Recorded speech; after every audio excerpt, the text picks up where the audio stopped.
Warga ramai-ramai menyuarakan protes terhadap suara totot, fukuk, atau penggunaan sirine di jalan raya.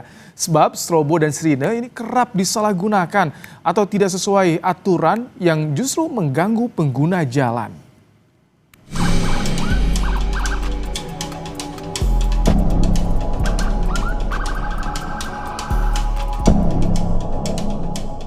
Warganet menggaungkan gerakan Stop Totot Wuk Wuk di media sosial.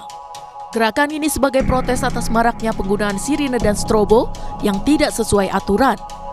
Pengendara kompak tak lagi mengalah pada kendaraan yang menggunakan strobo dalam kondisi tidak darurat. Apalagi banyak kendaraan sipil yang menyalahgunakan strobo dan sirine untuk membelah kemacetan. Kalau misalnya darurat, untuk misalnya damkar, ambulan, bahkan polisi nggak apa-apa bang. Tapi kalau pejabat kayaknya kurang deh bang. Apalagi cuman ngawal-ngawal kayak apa sih namanya, komplotan gitu kan bareng-bareng. Cuman keren-kerenan nggak masuk sih bang. Akhir-akhir ini kan penggunaan strobo tuh banyak yang disalahgunakan ya. Jadi kadang-kadang sebenarnya nggak urgent-urgent banget. Malah ada platnya plat biasa, tapi mengapa dia menggunakan strobo? Apalagi pas macet, dia sudah tahu macet tapi dia malah menggunakan strobo, dan itu dari suara sudah mengganggu dan orang jadi tertekan.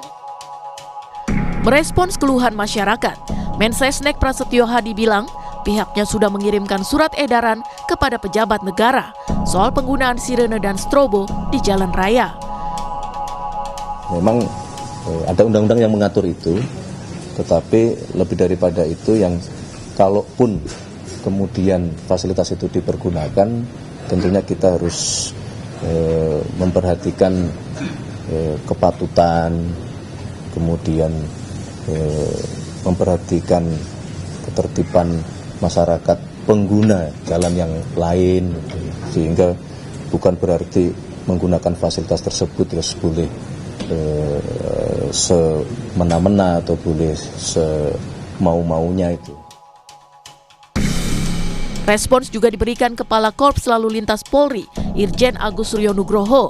Ia menegaskan akan membekukan penggunaan strobo dan sirine yang mengganggu pengguna jalan. Masukan masyarakat itu hal positif untuk kita, dan ini saya evaluasi. Dan bahkan saya Kakor Lantas saya bekukan untuk pengawalan menggunakan suara-suara itu. Karena ini juga masyarakat terganggu, apalagi padat, ini kita evaluasi biarpun ada ketentuannya. Pada saat kapan menggunakan sirine, termasuk totot, dan ini saya terima kasih kepada masyarakat untuk Korlantas sementara kita bekukan. Berdasarkan Undang-Undang Nomor 22 Tahun 2009 tentang lalu lintas dan angkutan jalan, ada 7 kendaraan yang berhak mendapat prioritas di jalan raya.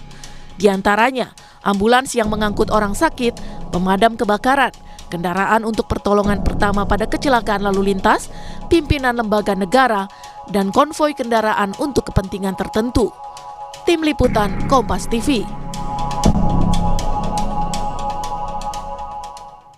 Gerakan Stop Totot Wuk Wuk muncul karena warga merasa terganggu banyak penggunaan strobo dan sirine yang tidak sesuai aturan. Apakah langkah kepolisian dan pemerintah dalam responsnya sudah tepat? Kita akan bahas bersama dengan pengamat kebijakan publik Trubus Rahardiansyah. Selamat malam Pak Trubus. Selamat malam Mas. Kakor Lantas bilang hentikan.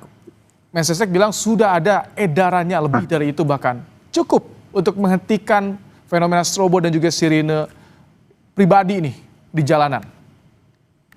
Ya, menurut saya belum cukup Mas. Aturan apa kalau hanya istilahnya surat edaran, kemudian apa istilahnya pernyataan saja stop misalnya gitu, atau dibekukan tanpa ada satu kebijakan regulasi yang jelas, terutama kaitan dengan perteknya lah, peraturan teknisnya seperti apa, itu saya khawatirkan itu nanti akan muncul lagi, karena selama ini kan sebenarnya masyarakat sudah resah, sudah teriak-teriak itu sudah beberapa tahun yang lalu sudah gitu ya, karena banyak sekali penggunaan strobo, sirine, rotator itu bikin jengkel masyarakat yang pengguna jalan.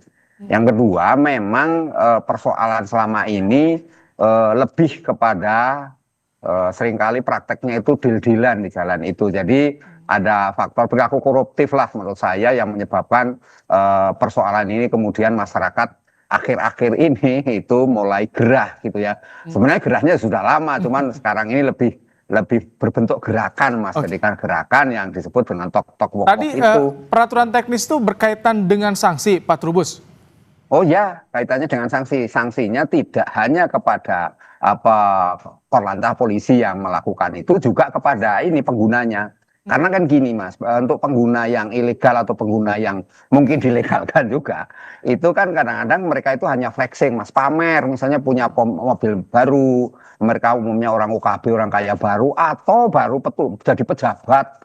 Ya, pejabat baru, ya kemudian dia merasa butuh perlakuan yang privilege istimewa. Karena pejabat kita itu ada dua, Mas, pejabat yang dipilih. Kalau dipilih berarti ingin mempertontonkan kepada pemilihnya bahwa dia sukses. Tapi ada pejabat yang ditunjuk, karena ditunjuk itu merasa diri lebih dari yang lain. Nah, inilah yang menyebabkan sirine, kemudian rotator atau strobo ini digunakan ketika di jalan untuk menunjukkan bahwa saya berbeda dengan yang lain. Nah, inilah kemudian menurut saya melanggar ini public civility lah kalau bahasa Ini kerennya kalau itu, misalkan kesan publik sampai gitu. ada gerakan stop untuk sirine, strobo pribadi, artinya publik, masyarakat sudah betul-betul merasakan kegeraman dengan perilaku yang terjadi di jalanan ini. Iya, sudah masyarakat sudah geram, gelisah juga karena mereka ini juga tahu misalnya mereka tanpa pandang waktu, Mas, misalnya pada saat azan maghrib, azan zuhur, mereka tetap aja pakai seperti itu, dan inilah yang menyebabkan juga masyarakat makin hari makin istilahnya ya marah, yang khawatir saya ini kalau tidak ditertibkan dengan baik, kalau memang di stop aja semuanya. Jadi artinya termasuk pengawalan pejabat itu stop, yang ada hanya khusus damkar. Untuk ambulan, mungkin ambulan yang untuk mengantar orang sakit saja mungkin, Mas. Kalau ambulan yang kosong, kadang-kadang ambulan kita juga banyak yang sebenarnya kosong, tapi mereka suka menggunakan itu juga. Ini juga harus ditertibkan saat ini gitu lah. Jadi artinya mungkin juga warnanya juga harus dibeda-bedakan. Kalau ini untuk orang sakit, ini untuk orang yang meninggal dunia, atau yang ini untuk kategori kosong. Jadi sehingga ada pembedaan-pembedaan yang jelas masyarakat tahu. Nah, karena apa? Karena ini menyebabkan terganggunya pengguna jalan yang selama ini merasa sama-sama membayar pajak, sama-sama punya hak yang sama, tetapi mereka pengen diistimewakan. Menurut saya ini penataan. Kalau khusus damkar memang itu sesuatu yang sifatnya darurat. Kita masyarakat sangat menerima lah, tetapi yang untuk pejabat itu justru harus harus diadakan aja itu. Ada gerakan yang muncul dari publik, tapi nanti bagaimana ketika di lapangan? Karena biasanya banyak juga ditemukan malah mendapatkan intimidasi balik dari publik, dari orang-orang yang menggunakan strobo ataupun juga sirine pribadi tadi. Lah ya itu karena itu harus ada aturan yang clear, Mas, aturan yang transparan, terbuka gitu ya, dan akuntabel, dan masyarakat diedukasi, dan jangan sampai kemudian ini dipergunakan oleh pemilik strobo yang tadi saya katakan karena mereka menjadi pejabat, atau mereka karena menjadi orang kaya baru, pengen vaksin, pengen tampil beda di jalan. Nah, itulah yang kemudian mungkin karena pengen koboi juga, Mas, gitu ya, berlaku koboi, sehingga mereka menggunakan itu rotator, strobo, ataupun sirine ini untuk meminta jalan. Kalau dalam posisi senggang mungkin masyarakat juga nggak terlalu gerah, tapi kalau posisinya macet, jalan cuma satu-satunya itu, dan dalam posisi banyak, kemudian di antara kendaraan-kendaraan itu kan juga ada yang bawa anak-anak, membawa bayi mungkin juga yang sedang tertidur di mobil, kan jadi kaget, atau membawa nenek-nenek atau kakek-kakek yang sudah tua juga, macam-macam, Mas. Selain kegeraman yang dirasakan publik, agar masyarakat juga terbuka nih pikirannya, dampak yang bahayanya ketika menggunakan strobo ataupun juga sirine ilegal nih di jalanan, apa sih dampak yang bahayanya yang bisa saja terjadi? Yang bisa terjadi Mas, kecelakaan, karena orang kaget pada saat nyetir itu kaget, ya kan, kemudian mendadak mengerem misalnya, otomatis bisa menyenggol orang lain ataupun menubruk kendaraan yang ada di depannya, atau yang di belakangnya tiba-tiba menabrak juga bisa karena mengerem mendadak, kan seperti itu, Mas. Jadi karena kaget, karena suara itu kan begitu sangat kencang di telinga, dan yang jelas mengganggu fokus di dalam pelaksanaan Bahkan perjalanan selama pandangan juga suka silau untuk sirine tertentu ya. silau. Iya, lah itu silo itu juga menyebabkan tidak semua orang bisa fokus. Nah, bisa saja kemudian karena alasan minggir nggak taunya di pinggir jalannya sudah berlubang atau jalan rusak. Nah, itu kan bisa menjadi mencelakai tidak hanya dirinya sendiri tapi juga mungkin yang orang lain juga ikut celaka di belakangnya. Oke. Kan itu juga hal yang harus dilihat secara komprehensif lah menurut saya. Pak Trubus, langkah konkret apakah perlu direvisi Undang-Undang Lalu Lintas atau bagaimana? Yo ya, kalau dari ini karena ini sumbernya kan dari Undang-Undang Nomor 22 itu. Jadi menurut saya ini Undang-Undang ini sudah tahun 2009, sudah nggak sinkron lagi dengan tuntutan publik sekarang, dan menurut saya perlu melakukan revisi menyeluruh, dan ini petugas DPR, dan nantinya juga PP-nya tentang kendaraan itu sendiri kan juga harus dirubah sekaligus untuk menampung aspirasi masyarakat selama ini, sehingga kalau undang-undangnya saja belum berubah, saya yakin suatu saat akan ada lagi, terutama di daerah, Mas. Karena jumlah kendaraan itu makin hari makin banyak, terutama untuk di daerah yang dulunya mungkin agak sedikit sepi, sekarang sudah penuh, kota-kota besar apalagi kan gitu. Jadi menurut saya ini segera melakukan pembenahan, termasuk sanksi-sanksinya. Kalau sanksinya kan di situ kan cuma berapa ribu, cuma 1 tahun, kalau perlu sanksinya lebih dari 1 tahun, Mas, 5 tahun atau berapa, sehingga ada kejelasan yang menyebabkan masyarakat itu jerah. Yang lain kan selama ini sanksi itu nggak pernah diterapkan, Mas. Kan belum ada orang di penjara atau dihukum 1 tahun misalnya karena menggunakan strobo. Paling sanksinya sanksi tilang saja ya.